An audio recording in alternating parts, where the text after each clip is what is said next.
சில தலைவர்கள் பேசுவாங்க, சில தலைவர்கள் செயல்படுவாங்க. ஆனா ஒரு சில தலைவர்களால தான் பல தலைமுறையை இன்ஸ்பயர் பண்ண முடியும். அப்படிப்பட்ட தலைவர்கள் ஒருத்தர் தான் டாக்டர் கமல்ஹாசன். சினிமால மட்டும் இல்லாம அரசியல்லையும் பல இன்னோவேஷன்களை கொண்டு வரவர் இவர். வீட்டுல உழைக்கிற மகளிருக்கு ஊதியம் வேணும் அப்படிங்கிறதுக்காக மகளிர் உதவித்தொகை அப்படின்றத முத யோசிச்சவரே இவர் தான். இப்போ அந்த திட்டத்தை தமிழ்நாடு மட்டும் இல்லாம பிற மாநிலங்களும் செயல்படுத்த தொடங்கி இருக்காங்க. பல நாடுகளும் பரிசீலனையில வச்சிருக்காங்க. சிலர் சொல்லுவாங்க, டிஎம்கேவை கிரிட்டிசைஸ் பண்ணி ரிமோட் எல்லாம் தூக்கி அடிச்சாரு, இப்ப எங்க போனாரு, அவங்க கூட கூட்டணியில இருக்காரு அப்படின்னு சொல்லுவாங்க. இதுக்கு அவரே பதில் சொல்லியிருக்காரு,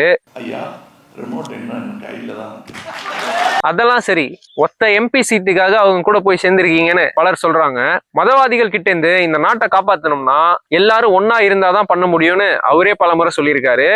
தேசத்துக்கு பாதுகாப்பின்மை வரும்போது தோளோடு தோள் நின்று களம் காண வேண்டும். நாடுதான் முதல்ல முக்கியம்னு சொல்லியிருக்காரு. இத புரிஞ்சுக்காத நம்ம தான் அவர் புரியுற மாதிரி பேச மாட்டேங்கிறாருன்னு அவரை ஈஸியா கிண்டல் பண்ணிடுறோம். இன்னைக்கு தேதிக்கு தன்னோட ஒரே அரசியல் எதிரி ஜாதி தான் அப்படின்னு தைரியமா நெஞ்ச நிமித்தி சொல்ற ஒரே தைரியம் இவருக்கு மட்டும்தான் இருக்கு.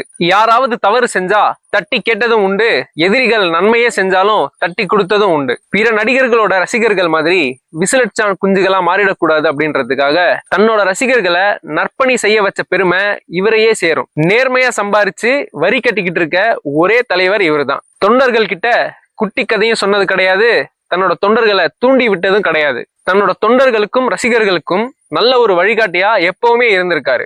ஆதங்கத்தோட வெளிப்பாடா கடைசியா ஒண்ணு சொல்றேன், இவரோட அருமை நமக்கு இப்ப புரியாது. அவரோட படம் மாதிரி ஒரு 10-15 வருஷம் கழிச்சுதான் புரியும். அப்போ லாஸ் அவருக்கு இல்ல, நமக்கு தான். இனியாவது அவரை கிண்டல் பண்றதை விட்டுட்டு அவரோட எண்ணங்களையும் செயல்பாடுகளையும் கொஞ்சமாவது சிந்திச்சு பார்ப்போம். நன்றி.